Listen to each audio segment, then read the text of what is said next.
রাজধানী সহ সারা দেশে সেনাবাহিনীর পাশাপাশি নৌ এবং বিমান বাহিনীকেও বিশেষ নির্বাহী ম্যাজিস্ট্রেটের ক্ষমতা দিয়েছে সরকার। আগের প্রজ্ঞাপনে কেবল সেনাবাহিনীকে ক্ষমতা দিয়ে প্রজ্ঞাপন জারি করা হয়েছিল, সেটি সংশোধন করা হয়েছে।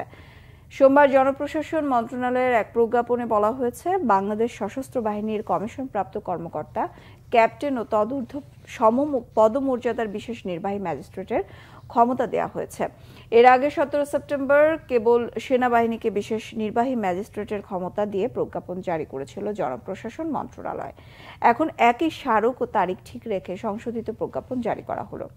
প্রজ্ঞাপন জারির দিন থেকে 60 দিনের জন্য এই ক্ষমতা দেওয়া হয়েছে।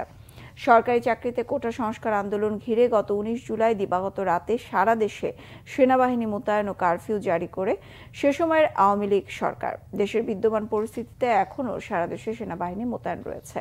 দেশের আইন শৃঙ্খলা পরিস্থিতি নিয়ে নানা আলোচনার মধ্যেই সশস্ত্র বাহিনীকে নির্বাহী ম্যাজিস্ট্রেসি ক্ষমতা দিল সরকার।